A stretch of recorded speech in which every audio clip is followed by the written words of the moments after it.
Okay, there we go. Welcome to the Bayou Ballers podcast. Myself, Tay Visuals. Y'all can call me Tay. On the other line, I got my partner, man, Trey. And this is a new podcast we got going on where we're going to be touching on basketball and football, mainly NFL and NBA. But I guess if they have some widely popular topics that we got to touch on, we'll touch on Right. them occasionally. How you feeling there, brother? Man, I'm feeling good, man. Look, I'm excited about the opportunity. Always going back and forth on Twitter, man. We talk about sports all the time, and Yeah. you kind of approach me like, hey, man, we talk about this stuff on the timeline, man. We gotta get the people something in this art form, Yeah. um, and it's always good, to talk to a fellow brother from New Orleans, and we got a lot of sports knowledge, so we think, and just Right. having the So opportunity to we share that with think the that's the world, bro. popular thing. Yeah, and the thing is, man, it's always going to be done with respect and love, and so that's kind of what the world needs today, anyway. So I'm excited, brother. Right, y'all. And yeah, a little backstory about us too. We both from New Orleans. We never met in person, so Right. that's a background. We virtually all here, but we went to the same college that we just found out. I was a freshman, but he was a senior, so he's a little older than me. And like he said, I reached out to him on Twitter. Um, let's get it done about like a week and a half ago that we should do a podcast, and we here, man. We both Saints fans. Do Um, that. I'm here to admit though, on the NBA side, I am a Brian guy. Let them know your affiliations with the NBA I mean, well, first of all, let me talk about the people like you that are player fans and not team fans. I don't know. We gotta do something about y'all, and but the NBA. um, I'm a Saints fan in the NFL. I ain't no player fan. It's kind of harder to be a player fan in the NFL right, though, unless you're a right. quarterback. But NBA, man, for me is the San Antonio Spurs, or as I Mhm. call them now, the San Antonio Wimbies. Hey, So y'all I can ain't mad expect at a that. lot of word usage that involves the name Wimby or Wimbinyama in it. But Oh man, I've been man. rocking with them since I was 4. Hmm. Memorial Day Miracle, first game I ever watched, and All so I liked them ever since. And obviously, being a kid, you see a guy named Duncan, and you think that's his name because he dunks the ball. right, right. It's cool. So, man, I've been following them ever since, and there's been some down years, but Hmm. we back up. Yeah, y'all definitely on the rise, and y'all it's definitely gonna be. Y'all gotta tune into the pod because free agencies, the Spurs are gonna be big players this year, and I Mm, expect some moves. Both of us expect some moves from them guys, but we're gonna get into that later on this summer. yes, sir. But man, let's get on to our first topic. We're gonna roll with the NBA, y'all, and the Thunder last night completed the a wild comeback. I think they was down by 10 in the fourth quarter to beat Hmm. the Mavs, and Shea was on his MVP type kick last night with the fourth quarter, big shot after big shot. Chet Holmgren kicked in, Jalen Williams, Lou Dort. He got a new nickname if you heard. It's called the Dorcher Chamber, something like that. Oh, really? Because yeah, the defense he locked Bi up first round, and he's making it tough on Luca. What's your first initial thoughts about this series? And since this out kind of like our first show, you could give your initial thoughts and then give your prediction on what's gonna happen in the next 3 games if Yeah, they go 3 games. yeah. My initial thoughts, man, is this series is kind of shaping up the way I think you can expect when you have two of the top teams and two of the top players in the MVP race going at it. Hmm. I would say the one thing that's shocking is that Luca isn't necessarily matching that MVP style play that you're seeing from Definitely. SGA. It's always been a thing of who's going to help Luca, and he hasn't had much help in his recent postseasons. But I mean, PJ Washington playing out his mind. I did Yes. not expect that, man. Like I Me don't either. know. I Who don't know could if he have? got back with Brittany Renner or whatever and she put Oh, that whoa. thing on him, but he playing out his mind, Whoa. man. And I would say, the game, I'm thinking, hey, look, Dallas probably they over the hump now. They about to get it done, about to go up 3-1, probably having a chance to end it in 5 or back home in Dallas in 6.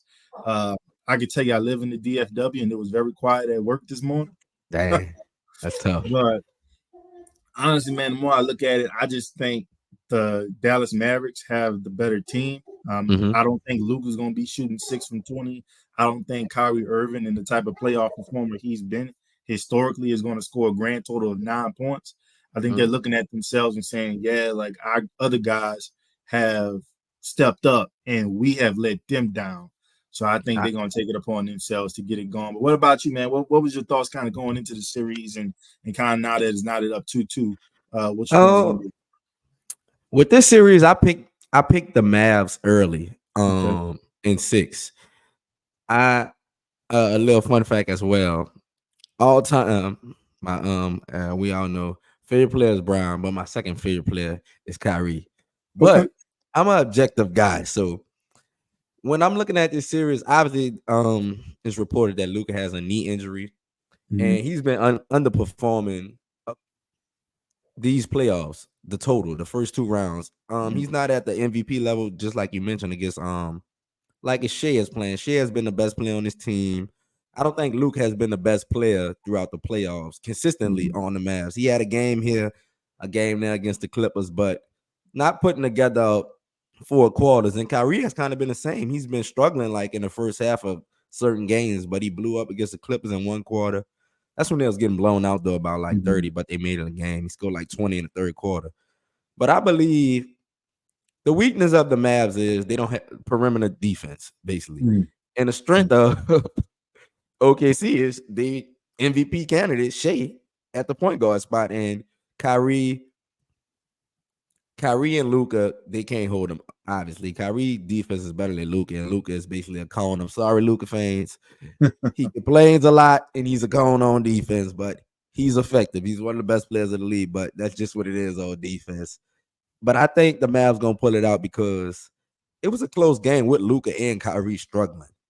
True. PJ Washington, I don't expect him to keep scoring 25 plus a game, but he's gonna be there to make I would say probably about 3 or 4 threes because he gets open kickouts from Luca and Mm-hmm. Kyrie most of the time. He just had to hit him at a good clip. So I think we're not gonna see another 9 point game from Kyrie. I hope Yeah. not. And I hope we don't see another the way Luca is shooting though. It's trending that way, but I think them guys are just two great players that they're gonna figure it out. Kyrie been here before. Luka has been in the conference finals before, so they know what it takes to win a series against a tough team. But the Thunder, man, they've been disrespecting the Thunder all year. But Shea he's definitely making this case to be leading coming in the next year for the MVP at the top Yeah. of the Yeah. eyes there. But who you got winning the series? You said the Mavs, right? I got the Mavs. I got the Okay. Mavs. I'm not gonna. You know what? The funny thing is, when my playoff predictions, I didn't even have OKC making it to this series, but we're not gonna talk Mm-hmm. about that. Oh, Uh, Suns. yeah, Who you they know, play? I thought Oh, the Pelicans. Pelicans. I mean, I look. This was Without Zion? before. This was before Zion Oh, okay. gets hurt with the phantom injury. I ain't Yeah, know Bi was gonna go on vacation early, so that was you pretty know, bad. I like that one. That was pretty bad, bro. The Zion injury, because I went to that playing game with the Lakers. Me and my wife was yeah, at the game, and it was a good game, man. I was heckling the Pelicans fans, but I was still cheering for the Pelicans. But yeah, when Brian had the bomb cheering, they're like, "Who you rooting for?" But I'm like, 4 minutes, I think like 3 minutes left in the game. Everybody in the crowd like, "Where's Zion?" And they like, we had to search Twitter because in real time, you're not really paying attention. Like, yeah. what the hell Zion at? But on TV, you can see like, oh, he went out the game. And we like, he got hurt with what injury? But that was tough, man. But Zion, I think he would have made that series real difficult because Mm-hmm. they have no inside presence other than Chet. They don't play another big. It's true. All they players off the bench are it's Wiggins, Isaiah Joe, um, Kason Wallace from Kentucky, Mm-hmm. and I forgot the other guy It's because they another go Jalen 9 deep. Williams. It's Yeah, another Jalen. Yeah, yeah, they don't play him. I mean, he like 6'8". He's a center, but he's like 6'8". So, right. but we gonna move on to another game five, a couple other game fives that's coming up. In a banged up Knicks team, we're gonna start with the Knicks versus Pacers. Knicks are pretty banged up. Pacers won 2 games, just blew them out the water in game folk. Mm-hmm. Wasn't even a contest from start to finish. What's your take on these Pacers versus Knicks? Man, I'll tell you, I think right now we are getting the Tom Thibodeau special where we have players play a ton of minutes throughout the year Yep. and their bodies are starting to break down. And I was Mm-hmm. watching a show not too long ago and they kind of talked about the nature of the Knicks injuries. It's not, hey, I went off for a layup, I landed on somebody's ankle, or somebody ran Soft into me. tissues. It's I was running down for a layup and I had to pull up limp. Right. So it's their bodies and those soft tissue injuries that are taking effect. And Mm-hmm. they've had their opportunities, Mm-hmm. definitely to take control of the series. But to your Definitely in point, game 3 to yeah, go up but 3 to your point, at it. Indiana has, I mean, their home crowd has rejuvenated them.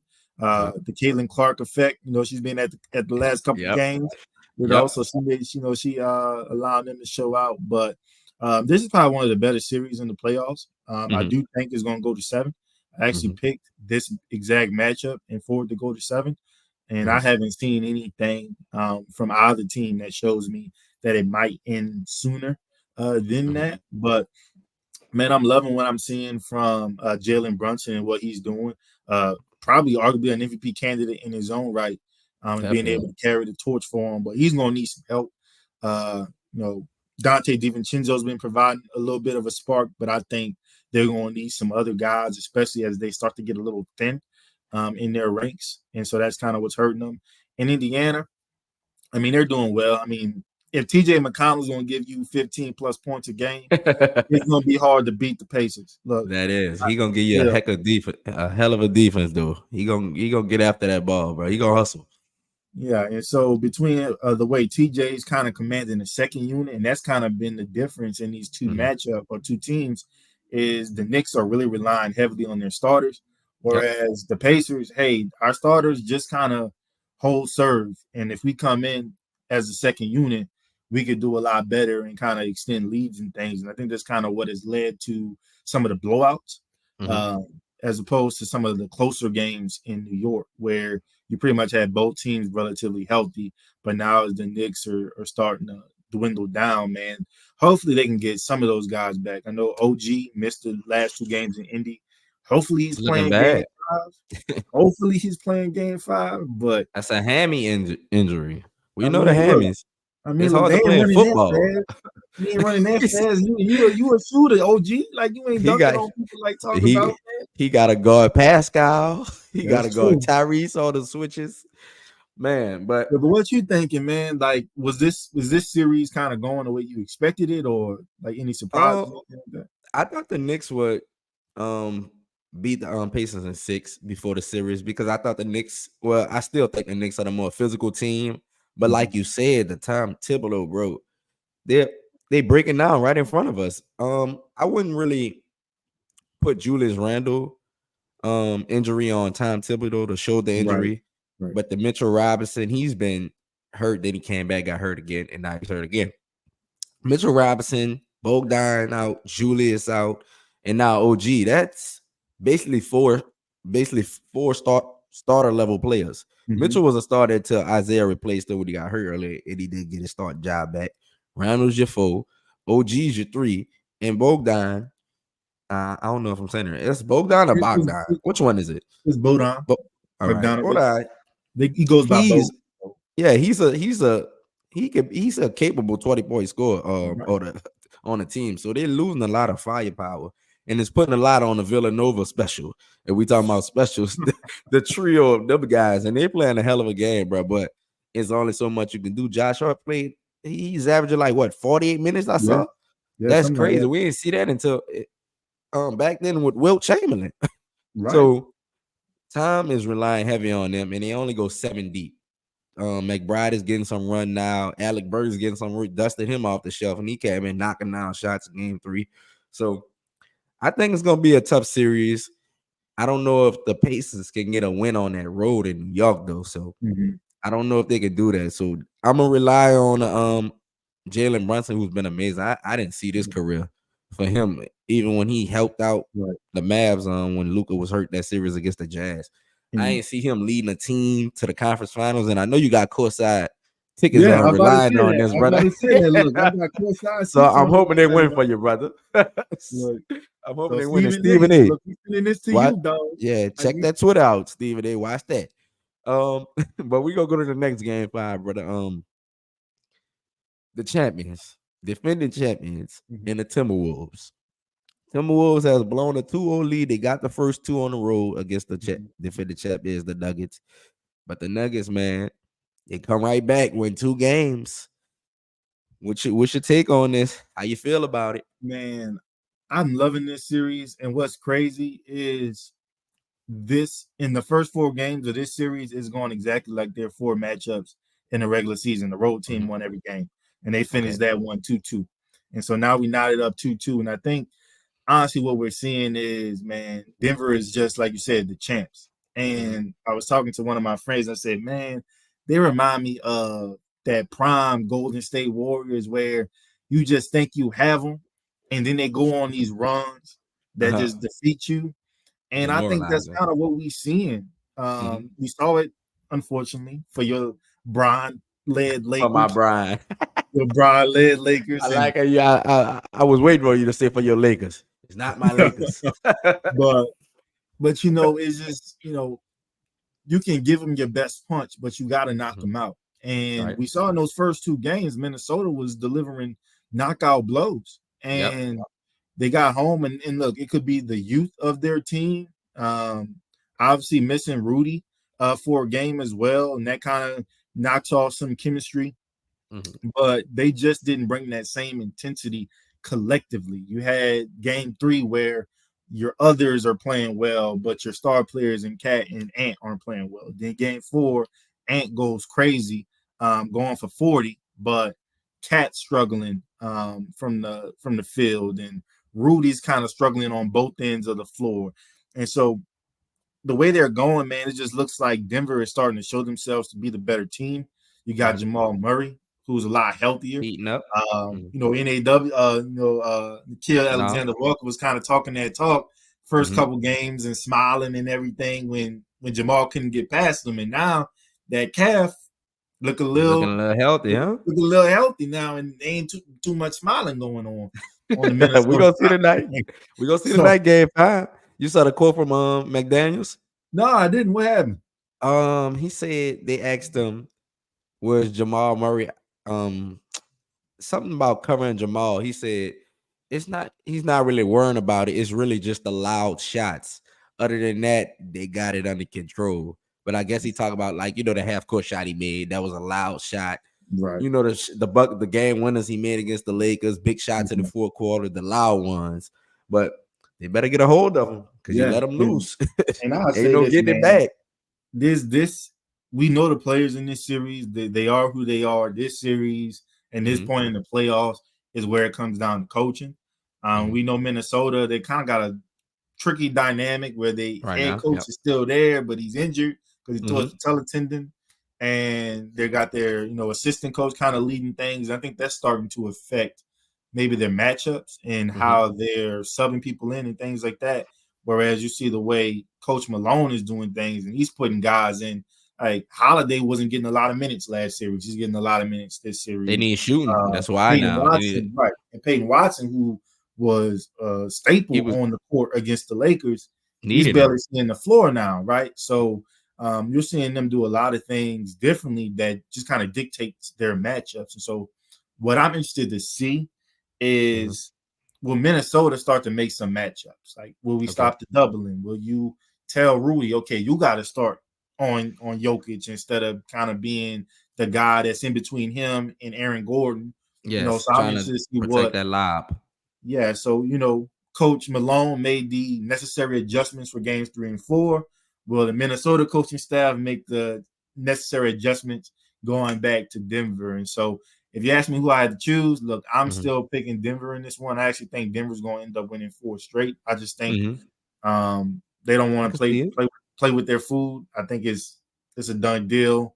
They're only going to get Ooh, healthier as a ball club. So I'm going Nuggets in 6. okay. I'm gonna keep it real sweet right here. I'll be the first to admit, y'all. Before this podcast was up, I picked Minnesota in 5. This was before they won any games, though. Oh, I wasn't after game 2 saying, "Oh, Nuggets gonna get swept." A lot of people was they were when I said this to people, the people I work with as well. yeah. They like 5. I was like, and then when they won the first 2, they were like, "Oh yeah, I can see 5." I was like, "Well, what you think about a sweep?" I'm like, bro, they the champions. They got a harder champ. I wouldn't be surprised they get 1 or 2. Yeah. Now, I'm not gonna sit up here because I don't think the Wolves are gonna beat them 2 times in a row. Now Mhm. that how I see the momentum is, I'm still gonna roll my pick, but I gotta roll them in 7 to the end. Okay. Now, Carl Anthony Towns, I have to talk to him because he's the veteran of the stars out of Ant and him. Now, Yeah. Ant came out lackluster, like he admitted to in game 3. I was watching the game and I'm like, I saw a few possessions in the first quarter where I'm like, he hasn't touched the ball like four straight possession. He looking Mhm. like he not too aggressive, and that game just got away from him. Game 4, Carl Anthony Town inconsistent shooting, 5 for 18. He has to learn when he's not shooting. I know he wants to be the best shooting big man in the Mm. world, self-proclaimed, but he has to learn that he has like Ant said in the last series, he has a matchup. He's a matchup problem for a lot of people. And Aaron Gordon is a good matchup for him because he got size, he's quick, he can handle. But when they get him on down screens where they switch him coming around with, sometimes they do the double arm pick at the bottom with Rudy and Mhm. him. He has to take advantage of that and get down in the post and use it because he's skillful. He's not Yeah. just a shooter, but if you turn the game on and you haven't watched basketball, you would just think he's a stretch foe. But he can get in the post guys up, Lil man, everybody. And to your point with Rudy Gobert, I know I'm critical of him with his DPO wise. Mhm. 4 times, I believe. What he 4-3? Cool. 4 times. Cool. He has to He get on deserves. Jokic and stop falling for these pump fakes. He has played Jokic too many times. I know it's easier said than done, y'all. I can't guard Jokic. I don't know nobody who can, but Right. he has to stay on the ground. There's no way. In Karl Anthony Towns, he fouls. He's known for fouling a lot. So y'all cannot give him the matchup with Yeah. Jokic. Yeah. It's in his DNA. We can't just stop asking him to foul guys, foul the best player in the league right now in the second round of the series. In the second round of the playoffs, like, oh yeah, get Jokic, but do not foul him. Now he did good. He only had 3 last game, but still, Mhm.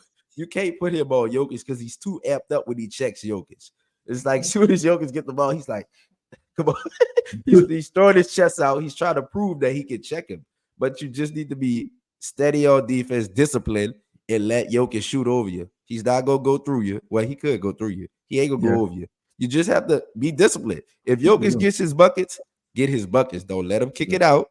We can't have Eric Gordon go 11 for 12. We can't do that. No, I think he had a game like that against the Lakers when he he when he did. missed like one shot and he had like 28 points. That can't happen. Let Jokic get his buckets. Let him shoot 25 to 30 times, but don't let him kick it out to his shooters. That's how I Hell feel yeah. about the series. And bro, and I'll say just to add with Rudy, if I was the Minnesota coaching staff, I would show him his offensive tape for team Mm-hmm. friends. Because I'm telling you, it is night and day. I don't know if it's something about them because they grew up together. They know how to Yep. utilize him that us American players don't know how. But this dude giving easy 20 points. You know what Man, you the know what he'll say? international It's play. the freedom. I Cause think each team, I think the teams Rudy play on, they just disregard him offensively. yep. Like the team he plays on, not the defensive team that they guard against. I think the coaching staff, they just be like, oh yeah, you get in where you fit in. Get your putbacks, couple of layups with a shot clock going down, a little floaters. I don't know why. It's just he's not a point of emphasis, and I get it. You got Ed Cat, you got Mike Conley, you got a couple Mhm. other guys who can put the ball in the basket, but sometimes when you got a 7'2" guy, he got to learn how to put the ball in the basket, at least around the basket. He don't even Right. look at the goal. Like it's At all. crazy to me. But man, you got him in. You got the Nuggets winning 4 straight. I got Minnesota holding on reluctantly for game 7.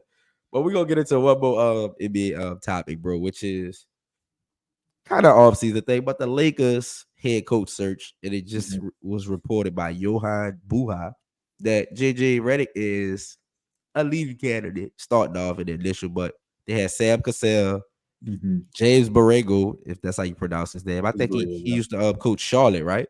He used to coach Charlotte, yeah, and he's assistant for Pels now. Yeah, and Sam Cassell's an assistant for the Celtics, which has the easiest path to the damn championship in a minute. But we'll talk about that at a later time, man. What you think about JJ Redick? Mind you, hasn't coached high school. Well, I ain't gonna say. Well, I don't think he's coached He high hasn't school. coached. He has no coaching. College. He coaches AAU. He coached that before, but Yeah. we don't count that. So, what you think about the Lakers hiring. This is their third coach in 4 years. Because He would be, I believe. yeah, Frank Vogel was dismissed right after a game at a press conference. Before he knew, Darvin Ham is gone after 2 years, and JJ Redick, another first time head coach. Yeah. So the Lakers are looking to hire in first time because Sam Cassell, JJ Redick will be first time head Mhm. coaches. James Borrego not. But what you think about that? Well, I'll start by saying I'm wearing the colors of my favorite Okay. college basketball team, Duke University, and so Oh yeah. you know, look, I always want to support all the guys in the brotherhood in Blue Devil Nation, and Mhm. when I saw them saying, "Hey, JJ Redick might actually get serious consideration for this job," I was like, A little context too, y'all, before you keep going. Him and LeBron has a podcast, and they do have a also podcast. and also a new news dropped today. Mike Krzyzewski, I don't know how to say his name too Krzyzewski, good. Yeah, it's your Coach K, coach, yeah, Coach K, your guy is being a unofficial consultant. consultant for the Lakers. So Yeah, kind of in this Phil Jackson role. yeah, pretty much it's a done deal, right? And so I Right. remember when they said JJ was interested in coaching. I know he had interviewed for the Philly job last year. He was a candidate for the Charlotte job this year. And I was like, you know what? That sounds like moves that the 76ers and the Charlotte Hornets would make. Yeah, go ahead and get JJ Redick, get a first time head coach that hasn't been a head coach at any important level, right? This doesn't seem like a Lakers move. Like, have they had first time head coaches? Yes. Just But Darvin Ham that I know of. but head coaches that have never been a head coach or a lead assistant in the league before, that's Have they been not LeBron friend though? that's not that purple and gold, man. And so I hate it for both reasons. I hate it for the Lakers because Mhm, I just think they're allowing relationships to get in the way of actual production. And I think they have a good team. I mean, look, mhm, we can talk about Darvin Ham. Some people call him Coach Pockets. That was the nickname. But you give this man 2 years, and in 2 years, he made it to a Western Conference Finals his first year. Most of that regular season, by the way, even getting to the playoffs without LeBron James. mhm. Second half of the season, Then, yep. then second year, you had some issues again, but you kind of running back with the same team you had last year, as opposed to saying, you know what, we kind of scraped by to get into the playoffs last year. How about we revamp the team? And they didn't do that. And so I think kind of was unfair to Darvin Ham. And I think JJ is coming to a situation where you have a win now mindset, but not a win Mhm, now roster, if that mhm. makes sense. And I just think he's getting hired for all the wrong reasons. Just the personal relationships, the podcast that he has with LeBron. And I think it's bad for him because he's probably going to set himself to end up like Steve Nash, where A you're a Derek Fisher. respected player, right? You're a respected player in this league. You get an opportunity that most would say you don't deserve. It Mhm, fails, and then you never get another shot again. mhm. And so I fear that might be JJ's trajectory of his Downfall. career. So, Mhm. so we'll see. But Um, what was kind of your thoughts with him, and then I guess in comparison to some of the other candidates like Sam Cassell and Coach Borrego that are involved in this? it's hard. It's hard for me, not of course, not being in the locker rooms to know what assistant coaches mean to a coaching staff. Mm-hmm. How much input they have on a coach game plan. So it'll be hard for me with Sam Cassell to even like analyze him to be a coach. The only reason I would know that would have to be I would have to be interviewing him. What's his plan? What he thinking? How we gonna use LeBron and AD together? How we gonna Mm-hmm. handle this free agency? That's the questions that the coaches have to ask the Lakers front office, who's ever in charge in there. But to the JJ Redick point, I always felt with JJ Redick, I wasn't even considering him being a coach, but now that I look at it, I'm like, their podcast came out about a couple months ago to roll out. Has this been in motion like LeBron? Like, has LeBron like been like, oh, all right, we gonna have this podcast set up, and then the rollout. We already know we might not beat the Nuggets. Everybody, everybody already know. All right, we lining up. We might not beat the Nuggets. So that's one thing that was in my head. But with JJ Redick, I don't want a rookie head coach who's for this team. I don't think it's for this team. I always one thing, definitely looking at it from a LeBron point. I always felt he needed like an older coach, like a pop Mhm. type coach, somebody to hold him accountable. And I don't feel like most of the coaches he has done that, especially Mhm. Darvin Ham. I don't know what goes on behind, but I want to see on the floor. Like when Yeah. LeBron's on the floor and he's looking at the ref, I won't see a coach. Hey, come here. We not do, come sit down. But I know LeBron is past that. He's 40 years old. But I Mhm. never seen that from a coach that LeBron have. The closest I've seen is Ty Lue. With them when an interview when they said Ty Lue told him sit your ass down or something like that. Mhm. Excuse my language, y'all. But that would be my prime candidate. Even though I know the Lakers don't have pockets like Steve Ballmer, Ty Lue would be my prime candidate because I think he's top 3-5 coach in the league, and Mhm. he's just been holding up those Clippers organization, even though them injuries is just back to back. He can't do too much without his best player Yeah. each year. And he makes the best of it, dealing with Russell, dealing with, Westbrook, Paul Mhm. George, Kawhi Leonard injuries. He just got so tired of those injuries. He don't even come out and talk on the when Kawhi get hurt no more. It'd be Lawrence Frank come down and talk. I know Ty Lue so pissed, but that would be my prime candidate. No shade to JJ Redick, but it's too early. Like, give him a Yeah. rebuilding team. Right. Send him to Detroit. I know Monty Williams over there, but send him to Detroit Right. or Washington or something like that. Yeah. But Lakers is too much pressure. As soon as they go on Mhm. a losing streak, face some adversity, how is he going to respond? And that podcast with him and LeBron, it don't sit right with me with him being the Yeah. head coach. I don't know. He not giving head coach vibes to me. It's Right. more of a friend vibe to me, and I don't want that in the locker room. I need a Honcho, LeBron, and it go down like that. That's how I need it to go. But like But some people said, man, look, as a Bron fan, you might agree. Why let's just let Bron be player coach, man. I Like saw that, but it's happened before. It's happened before. We've seen. I know Bill Russell's done it. He's won a ring. Look, you mhm. trying to get yourself in the, secure yourself in the GOAT argument. Look, Jordan never was a player coach. Look, LeBron won the championship as a player coach. Boy, I don't want to hear no other GOAT debates. But it's so crazy. How, look, how you gonna be a head? Like, if he on the floor, he like, oh yeah, you going to bench. Assistant coach, get Rui in here. Torin Prince, sit right. down. D'Lo, you off tonight. It's like LeBron is known for like doing the cryptic tweets, subtle shots at his teammates. Like, we got to get it going. We Yeah. top heavy. Like, if he telling that directly to a player as the head coach, it would feel different. Like LeBron, he got to do his press conference as a player, then a coach. The He like, coach. yeah, we ain't play good tonight. Then he got to come out and play. And be like, yeah, I was on tonight. A lot of players didn't do their Yeah, job. I'm like, whoa. I think It's like LeBron that's did great tonight. No. right. Third person, LeBron played real well. But man, let's move on for the NBA, bro, and get on to a couple quick topics with the NFL. And Jared Goff new deal, a whopping deal, 53 million annually, 170 fully guaranteed on a 4-year, $212 million deal. Now we know with quarterbacks, it's just when you hit the market. That's all it is. So everybody who's like, "Oh my God, look at the deal," it's just how it is. If you're a good to great quarterback, you're gonna keep setting the market. Now he comes in second after Joe Burrow, but when you're not too great of a quarterback, you don't set the market when you hit the market. Mhm. Like Daniel Jones, he got a deal. He didn't set no market. He came in about what 40, 42 mil. Derek Carr, Yeah, a little bit like he that. got a deal. He came in around what 4 years, 150. Yeah, Derek Carr. So yeah, 100 guaranteed. if you're a good to great quarterback with potential, you're going to set that market. Derek Carr didn't set the market. Derek Jones just set the market. Those are kind of like stable starters.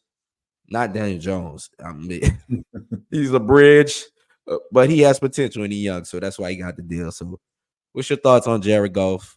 4 year, Man, look, 212 million. It's crazy money. look, I'm proud of Jared Goff, man, in the sense of this dude was sent to Detroit to die. It was Hung you out want to dry. experience what every quarterback or every star player or player worth anything in the city of Detroit experienced. Mm-hmm. And you feel even worse when Matthew Stafford comes year one and wins a ring with the Rams. But Yep. this Tom guy Brady has mode.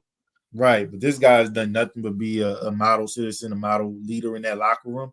and he's kind of put the Detroit Lions back on the map just in terms Mm-hmm. of being a consistent competitor. So we hope, and I just think this was, Him and our guy Dan Campbell from the yeah, Saints. Come on, yeah. come I on, just Dan think this was Campbell. a way. I just think this was a way, especially from Coach Campbell, to support his guy. Yep. A guy that could have came in, been bitter, demanded to be, set free from Detroit, but he came in, he worked, became a leader in that locker room, and they improved every year that Jared was there, and honestly, probably should have made it to the Super Bowl. Yep. Got a But couple playoff wins.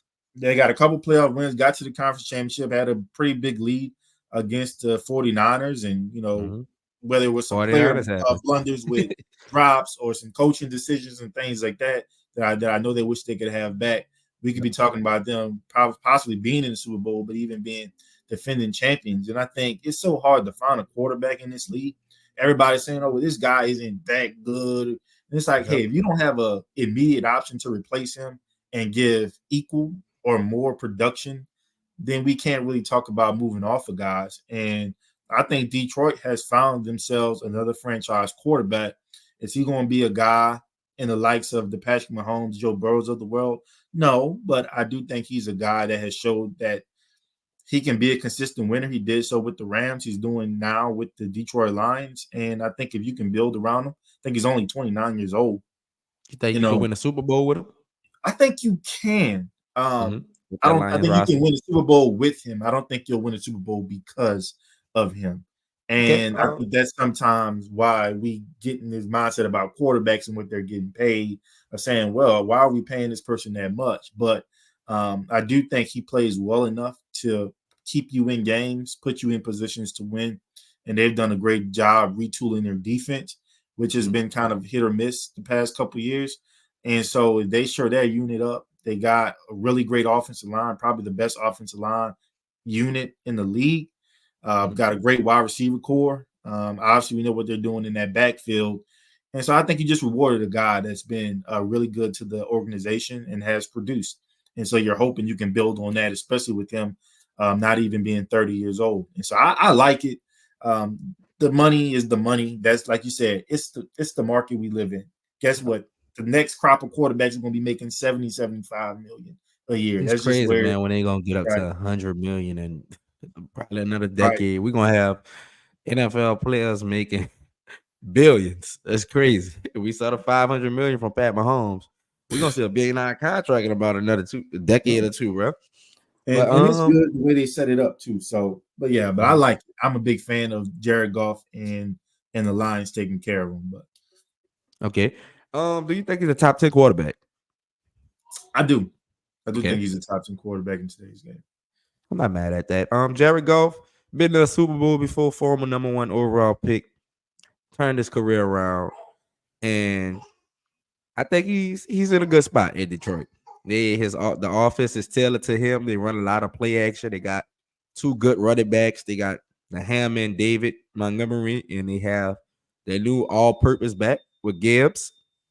So I think he has the weapons, and they can definitely make another run. They're gonna be in tough division. They got Caleb Williams coming to the division. Jordan Love looked like he's on the upswing in his career. Finally found a little turn after came back 17-0 against us. Mhm. He turned the season around, but Jared Goff, he's a good quarterback, man. I believe he is at the end of that top 10. I think he's like 8, 9. When you're Mhm. throwing, of course, Mahomes, Burrow, Allen, Lamar, depending on who else you want to put in there. You're not even coming my head right. It's hard Mhm. to You got name Joe. You got, NFC quarterbacks. Most of them in the AFC. yeah. so so he's definitely in the top 10. I barely can find quarterbacks in the NFC that's consistently making consistently like Josh Allen, Burrow, Lamar, and Pat Mahomes. Right. That's the four that I look at as the quarterbacks who I would want on my team. So Mhm. he's definitely can wiggle his way up to 6 or 5, something like that. One more NFL thing, NFL news that went on. We got MVS signing with the Buffalo Bills, who traded Stephon Diggs away, and they needed help at the wide receiver position. MVS kind of had an up and down year with the Chiefs, I would say. Mhm. A lot of drops, loud drops. But he made some plays as well. He was supposed to be their deep play receiver, and he made plays. I'm not just gonna say he dropped some balls. He made some plays as well. Mhm. What's your take on 1 year deal? Try to get Josh Allen a weapon in Buffalo. What's your take I, on this? I think it's good. I mean, I think the adds an element that the Bills have kind of been missing, just in terms of having a guy that can take the top off the defense. Mm-hmm. MVS, like you said, he had some really big drops last year with the Chiefs, but Mm-hmm. the biggest catch of the year was against the Ravens that put the game Mm-hmm. away. So, He made it. he's a guy that's played with two great quarterbacks already, and Aaron Rodgers and Patrick Mahomes, and now he gets to be the luckiest man alive and play with a third top quarterback in a row. And so With I all their think he's a receivers guy. gone, so Yeah, he and all the might be a receivers top gone. option.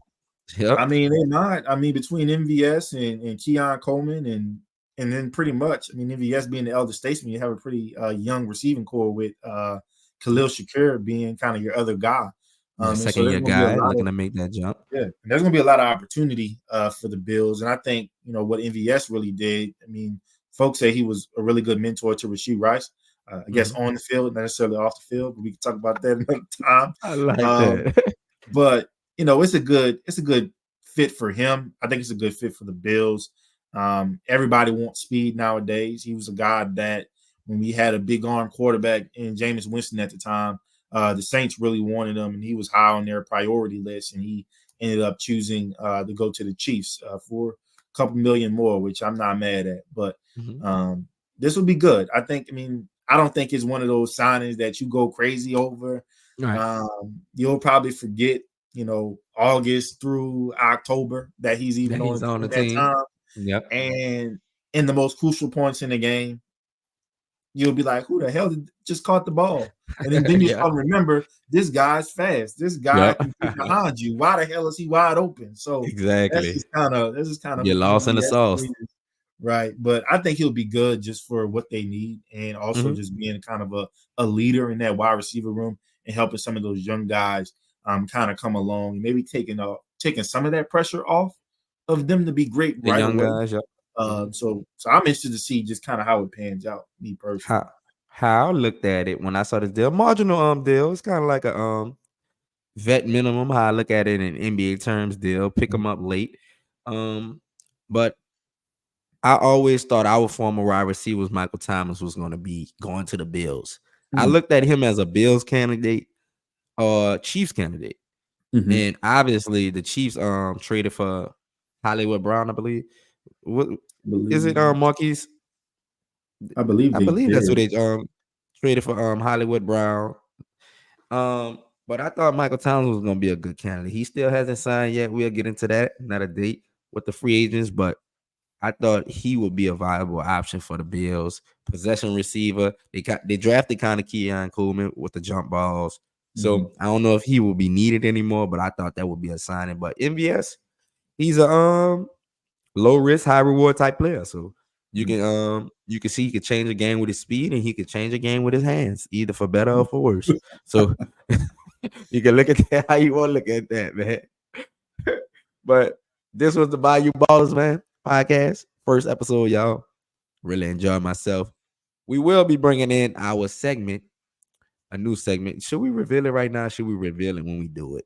We gonna reveal it. We gonna reveal it. We don't give them too much. This is a little appetizer. We Okay, won't give okay. them We're too gonna much, reveal it but when we do it. But you want to give them the name of it or no? It's up to you. nah, let's just drop it all on them at once. Let's drop it on Sure. once. But I can tell you, well, we can tell you guys, it'll be good. It'll be something Mhm. interesting. Definitely a tie to who we are is kind of upbringing and showing some love there. He dropping Mhm. hints over there, but we gonna enjoy it, and I think it's something that our fans and some of our regional and local fans are going to enjoy the most. So looking forward to it. Yes, sir. For sure, y'all. Let us know what y'all think about the name Bayou Podcast. We're getting our logo made, y'all. This is the first episode, so it's gonna be a lot of things that we introducing on the pod that's gonna be new. Y'all gonna see it as we see it. It's gonna come out just when it's new to us, it's new to y'all. So I hope y'all enjoy that we putting this together. Once again, if y'all can like, we're gonna have these on Apple Podcasts as well on YouTube. So tune in. Let me know if y'all like the comments. Any last words from Trey, bro? And make sure y'all follow us on our social medias, man, because we're gonna always be dropping updates on when and where you can get this Mhm. podcast. Our plan is to drop these to you guys every Wednesday. That's kind of what we're looking at. So we want to make sure we stay consistent in this. Mhm. And look, whenever you guys have any ideas of what you want us to talk about, feel free to do that. You know, we are a show of the people, and so we want to make sure to keep y'all tuning in and delivering what y'all like to hear and what y'all want us to talk about. So always feel free to engage with us, man. We love it. Yep. We love it. And also, we might be getting on some live streams, we might interact with y'all, get some chats going. That's gonna be all in the future, y'all. But we love y'all. Tune in, and that's the Bayou Ballers Pie.